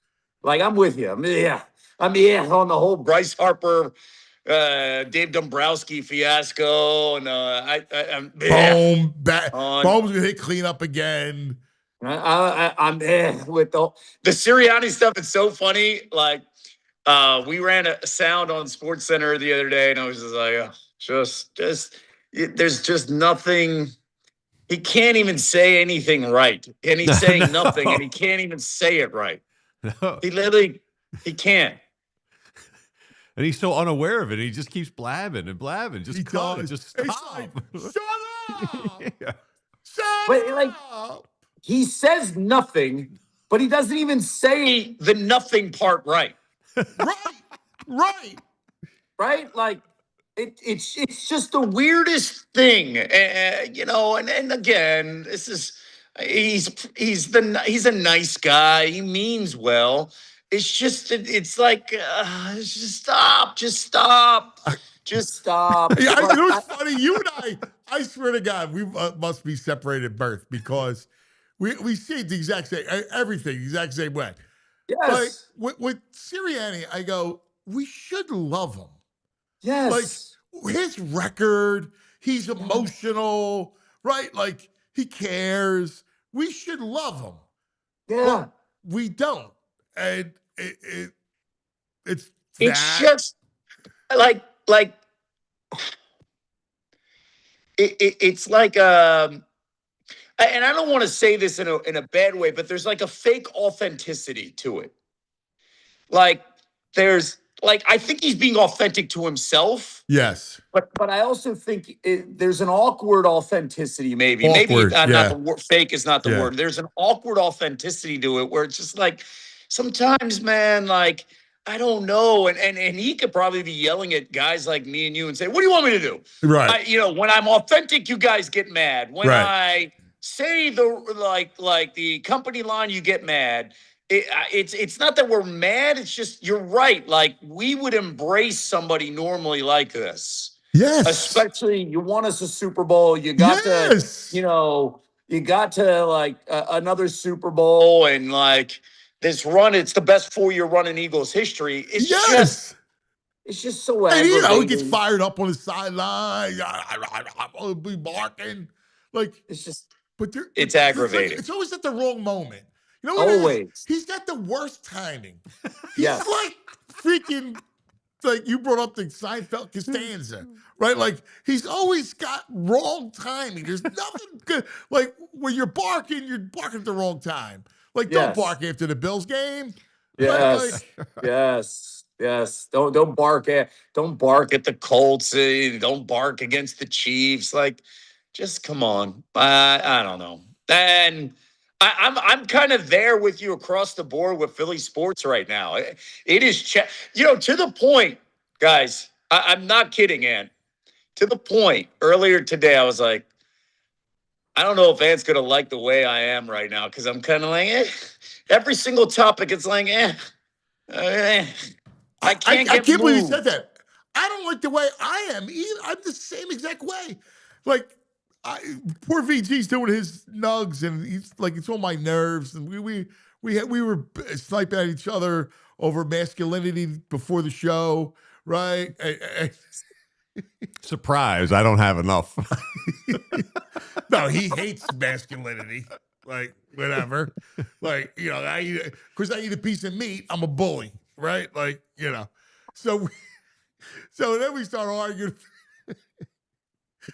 Then we start arguing about like a million different things, right? Like little sniping. Yeah, you're a married couple. You're like a work couple, like, right? And right now, like the kids are pissing you off. And so everything around your partner just pisses you off. Yeah. Right? That's what it is. Like, and you're just annoyed. And you know what? I just circle that in February. I think it's just February. And usually, like, listen, let's not forget a year ago when the Eagles won the Super Bowl, we were just riding a wave, right? We were just riding a wave. And obviously the Sixers were falling apart. So what was getting us through? It was getting us through with spring training to the Phillies. We were riding this wave more than anything else, right?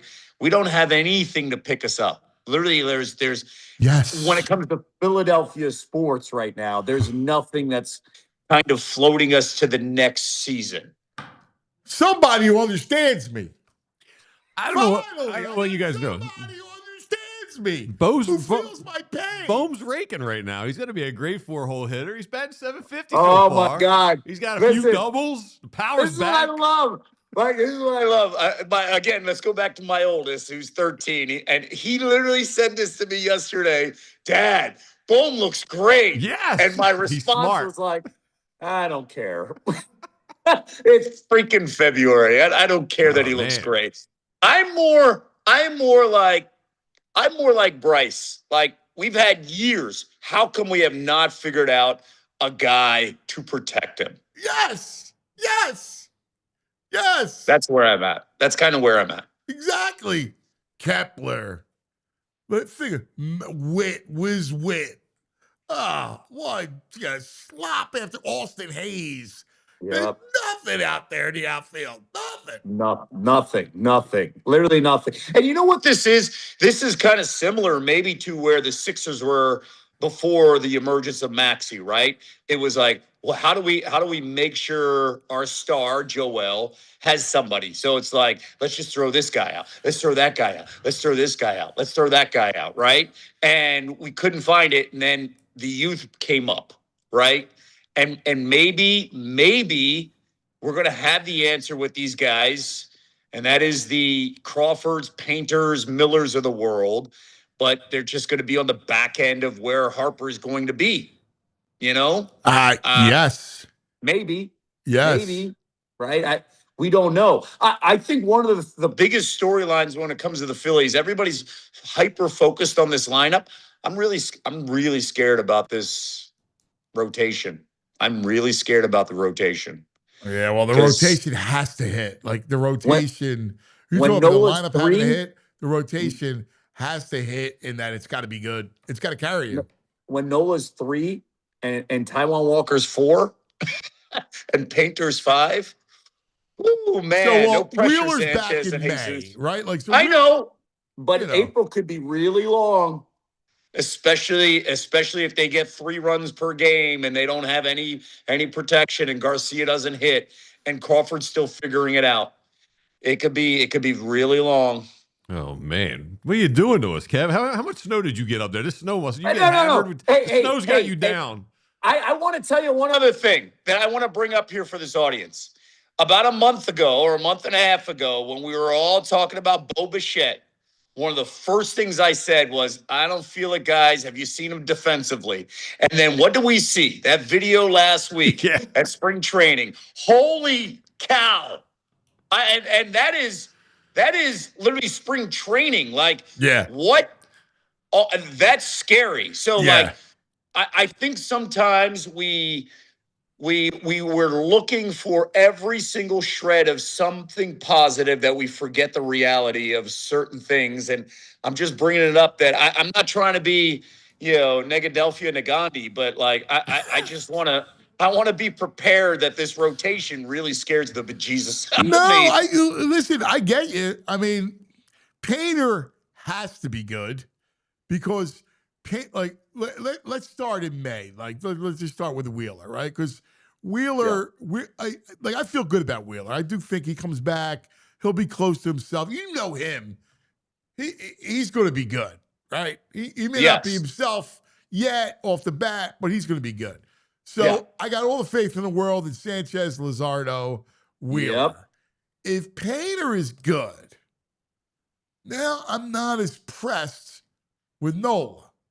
But because I don't know how good Nola's going to be. Like, he could just be so good. Like, he may look decent in games and then have a blow-up inning. Like, that's kind of been his MO.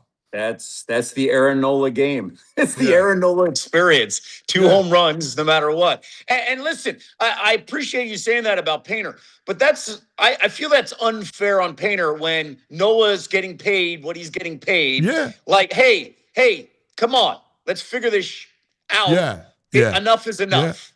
Yeah. Right? Like, we took care of you financially, and you've got to figure this out more than anything else. And if you can be our 3rd starter that's consistent and keep us in games when you walk off the field in the 6th inning, great. Because, I mean, who knows what we're going to get on the 4th day with Taiwan Walker. And Painter shouldn't carry that stuff on his shoulders in the beginning. I know. Unfortunately, he's got to, be Ranger light in his production. You're right. You're 100% right. 100% right. Are we happy with a Nola with a 4.25 ERA? Does that do it for us? 4.25? Yeah. You want to know why? You know, he was over 6 last year. Do you see this offense scoring 4 runs? 4.26 runs? Yeah, well, the way Bohm's been right now, yes. This is what I got to deal with, Kev. I got to deal with this. Me and Kev's son, we know what's up. Hey, let me ask you a question. Have you ever heard the term red ass? Yeah. Thank you. Yeah. Thank you. Thank you. In sports? Yeah. You know who's the perfect example of red ass? I'll give you in sports, and it's relatable to all of us Philadelphia fans. Larry Boa. Yes. Hey, when I think of red ass, it's Larry Boa. Like the intensity of Larry Boa, and then he will tear you up at a moment's notice. Like, Larry Boa is, and I mean that in a complimentary way with Larry Boa, the intensity of Larry Boa, and you literally never know when he's going to go red ass. You just don't know. All right. You're exactly right. All right. Will you never apologize? To who? To apologize what? to Pat. To what? What am I supposed to apologize because I never heard it before? I'm sorry, never heard this before. Yes. Take full accountability that I wasn't around the right guys to say red ass around me. Yeah. No, but the point is that it's a term that's been around If you Yeah. watch any kind, especially baseball, You're right. it's I an don't, inside I baseball don't watch term. any sports. You're right. That's why I never heard the term. That's why. That must So be you- the case. Yeah. You know, another example of red ass is Kelsey. When Jason would get like, he'd just be on one and he'd just be so pissed off that Yes. Kelsey would go red ass. Like, you're like, oh shit. Like, don't mess with it. Yes. Yes. I don't understand it, but okay. So let's do this little exercise. What's your worry meter 1 to 10? Pat posed an interesting question about, is this a retool or a kind of reset with the Eagles? And like, if AJ's moved, there's no tight ends on the roster because Goddard's not coming back again. Yeah. You got Jaelen going to an entirely new offense. Like we're all excited. Pat had a good point. We're all excited about running Shanahan's offense, McVay's offense, but everybody else is running it. Like you should be coming up with your own offense. And how's Jaelen going to fare in this offense with just Devontae right now, as far as chemistry is concerned? I look at this year as a reset. And to me, you have to do a reset every couple years, especially if you go all in with a bunch of guys salary wise, right? Howie's even kind of hinted that this is a reset. He's warned, hey, this window right now. And you know how I kind of view it? Remember when the Rams won the Super Bowl? They went all in for 1 year, and then they eventually had to do a reset and then rebuild with their defensive front with a bunch of rookies. Yeah. And then eventually find their way back, right? And then you'll add, but then you find that's kind of where I view they're still competitive. They're still going to be in games, and you just never know. I think the Eagles are in the same situation, that they're in a reset right now, which is fine. I actually think it's fine. Yeah, you have to. Yeah, I agree. Right? You can't. You want to win every year. You want to be competitive every year, but you also want to be strategic in the idea of where you're going to be finding guys that are going to be cheap and grow and then later valuable, right? And they did that with the defense. They did that. They completely did that. I view this year as an evaluation year, believe it or not, with how Nick and Jaelen can coexist in an offense that comes from the outside. Yeah. Yeah. And how I see it is that the message from above, Jeffrey Lurie and Howie Roseman, is this is what we're doing, and you guys got to figure it out. And if you can't, we're going to give you a year. And if you can't, we'll evaluate what to do next. Yeah. Yeah, I think you're right. I think you're spot on with that. I do. I think that's kind of where and when you think about it, you know, I don't know where Nick fits into this offense because he talks about a blend of last year. There's no blend. Like, what are you blending in from last year? You want anything to do with last year? No. You want nothing to. You actually won last year back because Stoutland will still be on the staff. That's what you want. You want to. Yeah. So I don't know. Like, and this whole AJ Brown stuff. This is how I view it. Look, if he doesn't want to be here, doesn't want to be here. And he's saying all the right things. It's the agent, agent's doing his job and making sure, and AJ is well liked by a lot of guys in that locker room. Like, AJ's a good dude. But if he's just not here mentally, and this is not where his heart is, then okay, this is what you do. And they may be in this situation. I could be wrong, but maybe, knowing Howie. You look at 3 specific teams in the AFC that need a difference maker, a wide receiver. You look at the entire free agent class, not that great. You look at how the Bills have been burned by going in the first round with a wide receiver. And you could have 6 to 7 guys in the first round at wide receiver, but if you're a team like the Bills, if you're a team like the Broncos, if you're a team like the Patriots, and you feel like you're one guy away to help your quarterback, then you wait after free agency to see if those teams got their guys. And if they didn't get their guys, then you make a call to those 3 teams heading into the draft and be like, hey, you guys are picking late in the first round. late in the first round. Do you want to get a wide receiver? Hey, Keon Coleman didn't work out well for the Bills. Do you want to get a guy who's in right now, can help your quarterback and do whatever you want, and then the Eagles get a late first round pick? That's kind of how I view it. That maybe it's the week of the draft, the day of the draft, Howie's on the phone. You're not going to get a second round pick. If you want a bidding war with these three guys, these three teams, and then you do it. That's kind of how I would approach it. I agree. Yeah. I'm completely with you. So, do you have are you looking at draft yet? I mean, with the combine?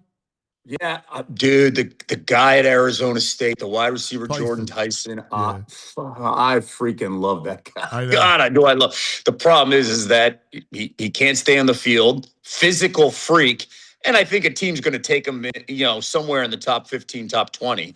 I think what we're going to see with the draft is how he's going to build out. He's going to build with the line. They're going to target an offensive lineman. They're going to target somebody on the defensive front. I think they're going to target.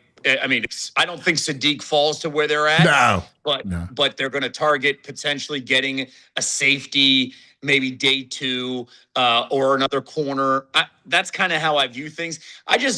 I would press the pause button for any Eagles fan who thinks that Howie, the day the new season opens up, he's going to make a splash. I just don't see it. And maybe if you get on the back end, another first rounder, and then you call a team like the Raiders and you talk about Max Crosby, but they've got to spend money on some of the guys like Jordan Davis. You got to pay. You got to think about Jalen Carter. You got to think about money down the road. On that defense. They were the cheapest defense in the league last year. I know. And, N'Kobe's not going to come back. You're going to wind up, you're going to sign Jordan Davis. I think you're going to wind up kind of playing it out with Carter. I agree. I think they're going to look at this year and go, all right, show me I should invest in you. We know you have ability, right? But I know your shoulder was bothering you, all right? Show me you're mature enough to handle it, and show me that you're going to be active every play. I completely agree. I'd be kind of curious how they handle, the ends. I saw numbers with Nolan Smith, and I was like, if you can get Nolan Smith at some of the numbers that I saw, I was like, shoot, sign him. I agree. But Phillips, the numbers are high for Phillips. Yes. So if you can get Phillips on I don't know, let's just say 4 years at $25 million per. Would you take that over going after Mason Crosby? Would you consider Trey Hendrickson? I go Max over that. I mean Max. No, Crosby, I know what you mean. I go Max over. But it just the issue with that is, what are you giving up when you still need to add so many other pieces in the draft, right? Are you giving up a pick that you could find at tight end? Are you giving up a pick that could be your starting offensive lineman in 2027? Right now, he's waiting in the wings behind Lane Johnson, right? Well, remember, I'm going to get a pick for AJ. Yeah. So, but I would think that the compensation. That AJ pick would probably be part of a Max Crosby deal. Right. It goes, so I'm getting part of the compensation for Max. I just think I didn't expect Phillips to command that kind of money, but he's the third best end, and I like just not him, a big market, but he's the other guy that hadn't stayed healthy, right? And he was good. Question. He was good when he got here, and then he kind of tailed off a little bit. You're 100% right. Yeah, I'm not questioning any of that. You nailed it. That he tailed off. He gave us a little juice and spark. Maybe we'll see what the market. And I like him. I like the kid. I do. I like the guy. Yeah, yeah. Baldy gave us the old. He had 2 good games. Yeah, yeah. It's going to be interesting. I think you're right. Around the first, where they pick at 21, there's going to be that cluster of tackles of offensive linemen that are going to be there. So I'm with you. I think they wind up going O-line, and that's if they stay put, not make a big trade. I think they go O-line in that spot. Tyson, I'm with you with him. I love him. I just don't know if he can stay healthy. Like, that's the thing that bothers me. If I could get anybody, it would be Sadiq. Sadiq's really cool, man. Like one of those like cool guys in the offense that just changes everything. I just don't know if he's going to be around. No, he's not. I really don't. No. Especially the way tight ends are used, man. Like, And he can block a little bit too. Like he's not, yeah, he's not just a receiver, even though he's a great receiver. He doesn't compare to the Bowers of the world. I want everybody to understand. He doesn't compare to guys like Bowers and Tyler Warren. Or you could even say Loveland too, with the Bears. But you can insert him day one, and you're like, all right, that guy's going to. And one thing that we've seen, Jaelen. 11 touchdown passes to Dallas Goedert. Like Goedert was critical this season in this offense. Yeah. It was the one thing that I think that Jaelen had growth in this offense compared to anything else. But if you get a guy that can stretch the field, freak, man, that'd be great. Well, and to your point, think about, you want to go to this style of offense. Well, the Rams have 17 tight ends that they incorporate. The Niners have Kittle. And even when Kittle's not there, you see a lot of Tongas, right? Yep. You look at the Bears, you mentioned Loveland, and look how critical Kraft was in the Packers offense before he blew his knee out. Yes. Hey, he was Jordan. They had so many options, and he was Jordan Love's favorite target. Yes. Especially in the red zone. Yes. And then he gets hurt, shreds his knee, and it changes how they approach everything. So you're 100% right with the tight end. Yeah, and you got none. So I don't know. I think you're right about the reset, and I think you're right. I think it's fair. I think you're right. I think it's kind of what to expect. One last thing, real quick, college football. I'll say one thing. My only concern about that reset is if Dallas gets better at defense, and they will, especially with the new coordinator coming from Philly. And my concern is where, believe it or not, the health of Jaden Daniels, and then the Giants now having somebody who's competent. Yes. Yes. So now that gap gets smaller and smaller. Just keep that in mind, that like you're not looking at the division saying, oh, that's 4 to 6 wins whenever we want. Nah, it's not like that. So keep that in mind. Yeah, that's a great point. So what happens with college football? Like, what happens with all the 7-year, 6-year? Like, what do you foresee over the next year? Do you think somebody gets involved? Do you think that the lawsuits cease? Because right now it's just chaos. It's complete chaos. I don't see any of that changing. I think you're going to see a lot of conversation. When I say this, understand that it is a political thing because the NCAA doesn't want to do anything, so they're going to try to rely on the government. You will hear a lot, I think, especially with midterms coming up. It's being discussed in August and September on platforms like, we've got to rein it in. I think that's for a certain base that's going to be hearing that and saying, okay, they could fix it because the NCAA doesn't want to fix it. They're like, hey, get it out of our hands. I don't see anything in the foreseeable future. The two most powerful people are the guys, Petiti of the Big Ten and our Sankey in the SEC.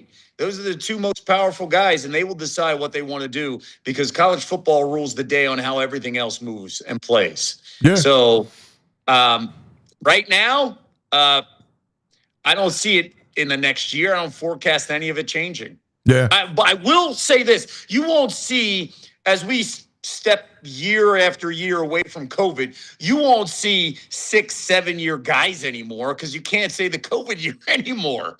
But you just can't. So as we get farther and farther away, you will not see 6 and 7 year players anymore. Yeah, I mean, that's the thing with the high school kids. I mean, the high school kids are getting killed. They are. Without question. And I will say the high school kids are getting killed across the board. It's not just football. High school kids are getting killed, like specifically in baseball over the last year. Good luck. Like, heck no. The college baseball programs aren't looking at high school kids, man. they're looking at, I need the next 22, 23-year-old so I don't have to worry, and then I'm just patch it. Those high school kids are reclassifying, or these high school kids are going to junior colleges, and then you could find a way to get into the draft. But they're not committing to these big schools because there's no opportunity there. You're not playing. When you know what's funny? I kept waiting for college baseball to pop. Like, it's gotten somewhat bigger, but I still think there's room for it to pop. Without question. Right? I think you got to go to all wood bats. I think you got to change some things. And you know when it'll pop? It does this every year. It's going to pop right when, the postseason's playing out and you have the super regionals, and then there's one or two guys where you're like, hey, that guy's going to be the number one pick in the draft. Yeah. I mean, if you have a super team like we saw a couple years ago with LSU and Skeens, and then you could boom. Yeah, that's when it's going to pop. But it won't pop now. It's the same way, like, this is the best college basketball season in 20 some years, right? And it was bubbling, but you need like 8 dudes who are going to be lottery picks that are freshmen that everybody's talking about for it to kind of emerge. But it's going to go back down next year again. Like, it's just like this and that and this and that. And that's just kind of how it is. You'll see it. You'll see baseball pop. I promise you in the spring. Yeah. I hear you. I just think it can reach even greater heights. There's space there. I completely agree. Yeah. It comes down to TV. Yeah. It literally comes down to social media and the buzz and the TV. Yeah. And you know what? Baseball still, like it is in the major leagues, is regional. Yeah, it's true. Kev, we love you, man. It was good therapy for me. Hey, if I can help VG out and distract you a little bit, I'm all for that, all right? Yeah, much appreciated. You just say, man, I have to talk to him for the last 35 VG, minutes. man, let me tell you, you don't want to go red ass on you, all right? I'll just give you that advice. That's for sure. So lay off the meat comments, all right? Fellas, be good. Love you, brother. See ya. Best of the nephews. Here he is. Gabby Negandhi. We love him, man. Coming up, our report from the Combine. I can't wait for that. EJ on the scene for his daily report. That's coming up next. But first, let's talk about our buddies, our friends. Let's talk about, Parks Casino. Parks Casino. Look at this. Look at what's coming at Parks Casino. So they have great entertainment, just top-notch entertainment. The Gene Simmons Band. There you go. That's right up VG. VG's a big Kiss guy. That's coming July 24th. Ice the Dice Man, Andrew Dice Clay, on May 18th. Jack and Jill went up the hill. Saturday, and there was VG. Saturday with Red Ass. June 12th. It is a tribute to Paul McCartney. Tickets still available there for Tracy Morgan on March 14th. How about Cheap Trick, April 3rd. Melissa Etheridge, April 18th. May 14th, the Wallflowers. Australian Pink Floyd, August 29th. And November 13th, Grand Funk Railroad. ParksCasino.com to buy tickets. For all shows, you got to be 21. You got a gambling problem, please call 1-800-GAMBLER. Let's talk about my friends from Xfinity. I love my Xfinity. What if I could tell you, what if I said to you, you could have reliable and intelligent Wi-Fi, and what if I told you keep the price the same for 5 years? That's right. The Xfinity 5-year price guarantee. Imagine Wi-Fi that makes everything in your home work together, that finds and fixes problems before you even notice them, like super intelligent Wi-Fi with a sixth sense. that lets you stream the game even when the whole family's online. That's my problem, all right? I got 2 kids. I got my wife, all right? And I need no interruptions. That's why I love my Xfinity. No annual contracts, no hidden fees, and Xfinity's best equipment included. Take it from me. A lot can change in 5 years. Championships are won, records are broken, but your Wi-Fi, it should stay reliable. Lock in your price and unlock possibilities with Xfinity. Learn more at Xfinity.com. Xfinity, imagine that. Restrictions apply. Imagine that. Now let's go out to Indianapolis, where our man's on the scene doing great work. The one, the only, E.J. Smith on the Xfinity mobile calling line.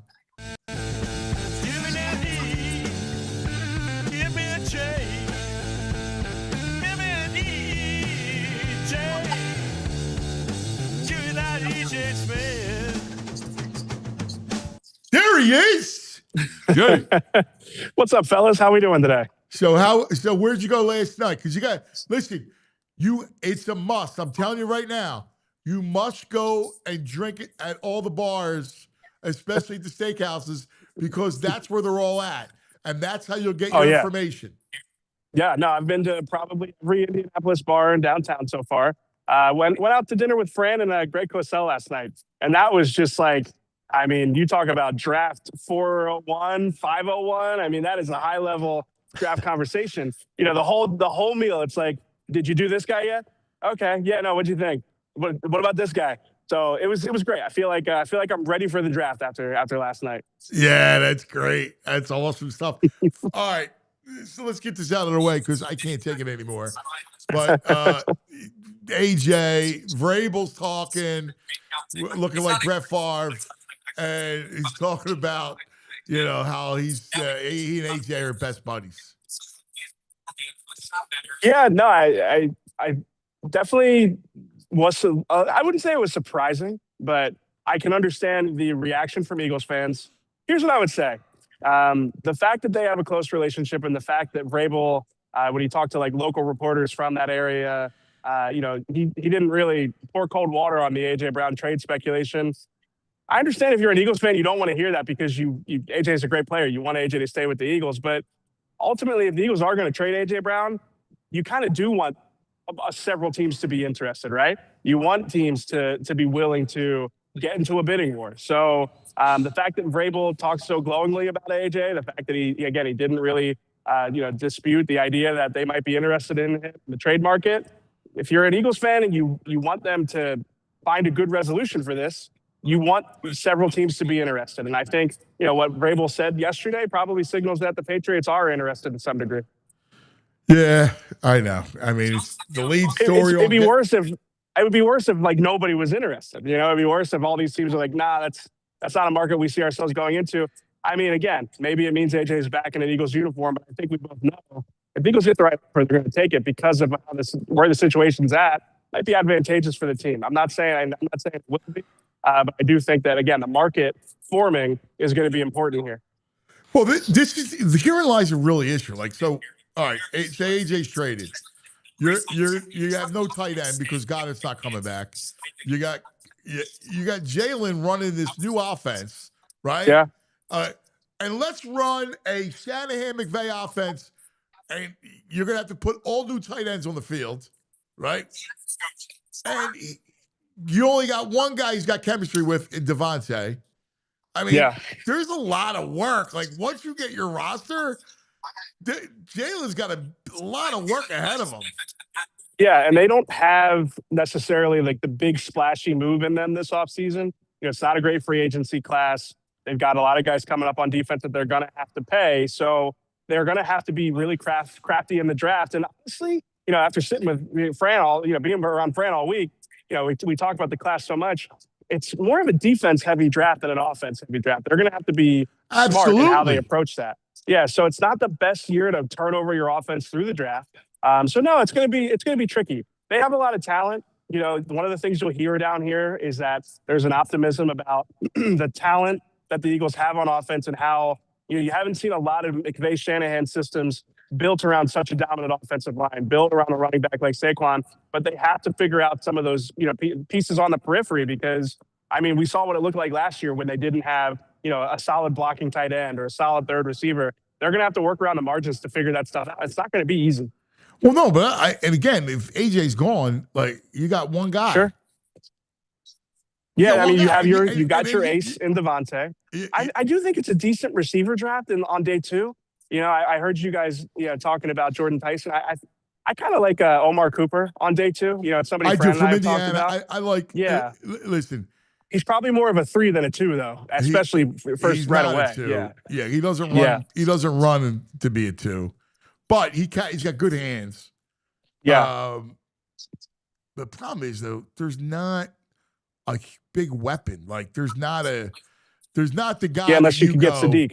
Like you look at Lemon, right? I go, I like him as a kid, like a college football player, good college player. Yes. Catches everything, tough kid, but he's not extraordinary. He doesn't run. Right. And his build is not, it's just, he's an average to below average build. Yeah, no, I'm sort of a little bit lower on him based off of, again, listen, most of my opinions are on the draft guide. Everybody should go check out Fran's draft guide because I feel like he does the work and then he lets you do the work because you can watch the film on these guys. And for that reason, I'm with you. I think it's more of a projection than people are giving it to. He might be a productive receiver, but I don't know if I could, say throw him in as the Eagles too. Behind Devontae and feel great about it. So really, it's Kenyon Sadiq, and I'm looking at podium 6 where Kenyon Sadiq is going to be coming up here in a little bit. And to me, if he falls, it's a no-brainer for the Eagles. But he's not falling, dude. He's not falling. Yeah, tight end has become a more premium position in the league with how many guys run this McVay Shanahan system. How he talked about needing combo tight ends, guys who have that blocking ability. And Sadiq he's a plus in the pass game, obviously, but he can hold up in the run game. So I agree with you. I think that if they were the Eagles, you'd love it if he was there, but you're not banking on it. Yeah, I love Sadiq. I mean, I think he's a weapon, and you saw that offense when he was out of it. There were a couple of games I watched Oregon all year. I do that college football show, and I mean Sadiq makes a difference. All right, so let's look at guys who will be what are you hearing, right? Look at edge. It feels like Phillips is going to be getting a lot of money, man. Yeah. I mean, again, he's got a wide range out here. Some people are lower on him. When I first started talking to people, 18 to 20 is what I was hearing back. Somewhere in that range because Chase Young is a good template at 17.5. Similar draft pedigree, similar injury history, but it's a bad free agency class. Phillips was healthy last year. Obviously made an impact with the Eagles. He played in some big time games. I've heard closer to 25, 27. 27 to me is crazy. 27 nuts. To me is, that is that's more than Nick Benito's getting paid. But I think that's the ceiling for that he's got because of the fact the cap went up. You got to keep in mind, the rest of the league, the Eagles bank on the cap going up every year. They build their team expecting it to happen. But some of these other teams are more conservative. They're going to go into free agency with money to spend because of the cap going up. And again, it's a weak class, and he's really one of the top free agents at a premium position. So I could see it happening, and I don't think the Eagles are going to be – I think that's going to be well past their walkaway number. I think 23, 24, if you told me that the first 2 years had good guarantees and then beyond that you've got some off-ramps on that deal, I could see that working for the Eagles. But I don't know. If I'm Phillips, I might be saying I'm going to test my market in free agency, see if I can get somebody to pay me what Nick Benito is making. Wow, man, that's tough. That's tough. Because here's the problem. When you're looking at this year – our buddy Pat McLoone had a great question. Is this a reset or a retool, right? Yeah. And to me, it's a retool, right? I mean, it feels like there's 1 year left on this and this version of the Eagles. I think that there's a feeling of let's come back and try and get one more shot at it before they really are going to have to do some major surgery. I don't know if it's going to, guys like AJ, you're not sure if they're going to be back for another year. Doesn't seem likely with AJ, but I feel like it's more of a retool. Try to, give it one more shot with this championship window, and then you're going to have to figure out a lot of things the following offseason. So it's funny. I said it's a walk straddling both lines. Yeah. Because the truth of the matter is you need an edge. You need another corner, right? You need a safety. That's on the good side of the ball, right? Yeah. And on the other side is you got to have a tackle. You got to have 2 tight ends and 2 receivers. That's your shopping list. Yeah. You could really, I mean, you probably could call it a reset on offense, especially building for a different system. The one thing that stood out to me, talking to people out here is like, as much encouragement as you hear about, the offensive line having a full off season to reset, come back healthy. Devontae, there's a ton of buzz around Devontae being more productive, getting more of a, being more featured in this new system. You don't hear as much about how Jaelen fits into all of it. There's not as much of an enthusiasm and optimism about that. I think that there is a legitimate question about how Jalen's going to fit with this system. I heard you mention with Kevin, like some of the elements from the last iteration of the Eagles offense, what's carrying over. I don't expect a ton, maybe some of the RPO stuff that Jaelen does well, but we haven't really seen the RPO stuff be a big part of that McVay-Shanahan system. So I think they're in the early stages. They have a lot to figure out, but yeah, that's the one thing that's kind of missing. And it's obviously the most important thing is like, how does the quarterback fit with everything that they're going to have to build here on offense? So there's no way, because I've been hearing this. They're not going to be drafting a quarterback day 2, right? I mean, if they got a really good pick for McKee, but I could see it if they got a good pick for McKee. That wouldn't shock me. I would say that wouldn't shock me. Especially because if you trade McKee, you then have the template to justify drafting somebody on day 2, right? You can then go, listen, you just saw what we got for McKee. We flipped him for a conditional 2. That could turn into a 1 or whatever. I could see that, but with how many needs they have, I understand where you're coming from. It's like, if you're looking at Omar Cooper or, Garrett Nussmeier, let's throw, like, if you're looking at those two, the 2026 Eagles would benefit a lot more from Omar Cooper, theoretically. But I do think I wouldn't close the door on it. With this organization, you never really can. Yeah, the Nussmeier thing's interesting because other than him, I'm not really interested in any. I don't think this is a great class at all. Yeah. It's funny. I just saw Doug Nussmeier out in the hallways. He's wearing his Super Bowl 59 backpack still. So I figured you guys would enjoy that. It's got to be a weird draft process for him, right? It's like evaluating players, part of, with the Saints, but I mean, he's got to be invested in what's going on with this kid. So, that's got to be a lot on his plate. Yeah, man. It's wild. Yeah, I'm with you. They throw Saturday. So quarterbacks will be throwing Saturday. Ultimately, EJ, is this offense, because Pat brought this up to it, and I thought this was interesting. Switching to this type of offense when it's being run all around the league at a high level, is that the right thing to do? Yeah, I think it's a fair point to bring up, especially with some of the quotes we got from Nick last Friday about how, this is the modern way to run the ball, especially. It's like, I feel like they are a little bit behind on this stuff, but I think that's where like Mannion, what it eventually looks like is going to be really instructive. If you're telling me that this is, a carbon copy or, like what we are expecting in terms of a McVay-Shanahan system, that is really what those guys have been running, then yeah, I think they are behind the curve, and it's very much unlike the Eagles to do that. That's why when we talked about Declan Doyle, not to bring up, old names here, but that made sense to me because it's like Ben Johnson kind of feels like he's the one that's ahead of the curve here. But I think the Eagles are probably banking on the fact that Sean Mannion has had a lot of connection to these different systems and that it's not just going to be a carbon copy of what we've seen with these other teams. Because honestly, they're not really built to run those systems away that we've seen McVay and Shanahan run them historically. They've got a bigger offensive line. Obviously, they've got mobility. But, in terms of like what you're expecting from that front, you kind of want to be more of like a power, gap scheme type of team, not necessarily outside zone.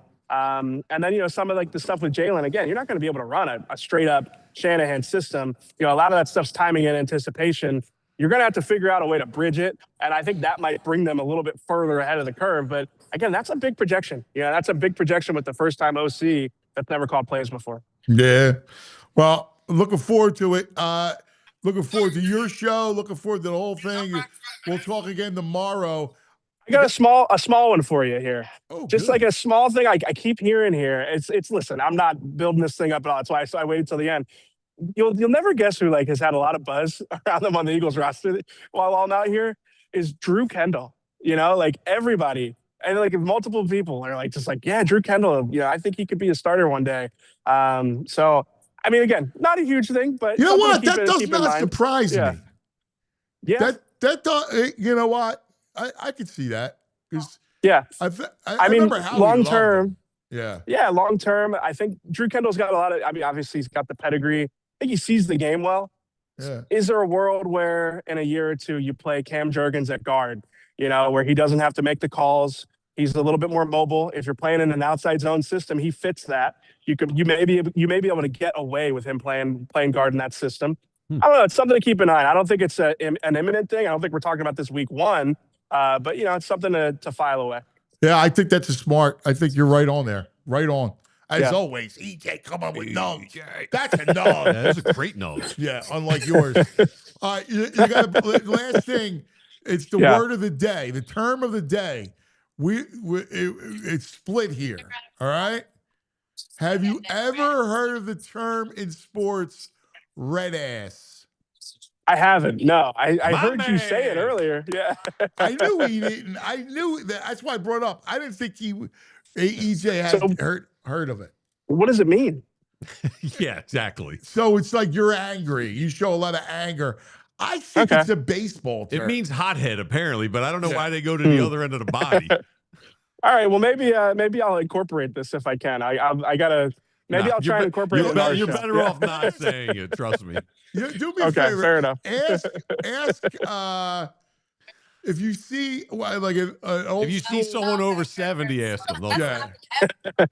I'm sure Fran knows it. Fran feels like he would know it. So I'll report back on the Fran tournament. In fact, I'm going to text Fran now. Yes. EJ, thank you, brother. We love you. Yeah. Awesome. Thanks, guys. Talk to you tomorrow. Buddy. Yep. All right. Let me ask Fran if he's heard it. It might be a baseball term, really. I'm sure it is. Like, Segui used it. You know that. You weren't paying attention, or you were gummied up, one or the other. Let's go back in the day. Let's go back in the day. We're going back. We're going back. We're going back in the day with True Mark. Oh, yeah. So yesterday, Phillies did one of the greatest trades in the history of baseball. A 27-year-old Steve Carlton was holding out from the Cardinals coming off a 20-win season because he wanted $65,000 in his contract. So the Phillies had their own holdout, Rick Wise. They traded the two of them. You know what they both signed for? $65,000. The Cardinals traded Steve Carlton and signed Rick Wise for the same money that they didn't pay Steve Carlton. That's wild, man. Yeah, so Carlton went on to win a bazillion games, 252 more games, and Rick Wise won 113 more games and never a Cy Young. Well, the thing that was crazy was that season that the following season he goes 27-9. They only have like 42 wins or something. 59 wins. 59 wins. 50. They win 59 games, and Carlton has 27 of them. Yeah, I mean, go figure that. So they got it right. That was one good one for the Phils. All right. You hear of it? He didn't get back to me. I was just curious. It could be more of a I always thought it was a sports term. Well, I looked it up. They say it's a baseball term. Yeah. Mm-hmm. Yeah. It means hothead. Yeah. Like Billy Martin. Yeah, he was red ass. Well, what's it called? I don't know. Whatever. I'm surprised you didn't hear about it. No? I'm surprised. No? I was curious to see One of my coaches at Juniata mentioned that term. It's weird. Hey, Ethan, great job. Nice work. Hanging out, buddy. We appreciate it. Jules, of course, who is now producing BG. Stay tuned. Brandon Graham Unblocked will be coming up shortly. Thanks, everybody. We love you. Have a great day. Bye, chat. See you tomorrow. We all silly like the mayor.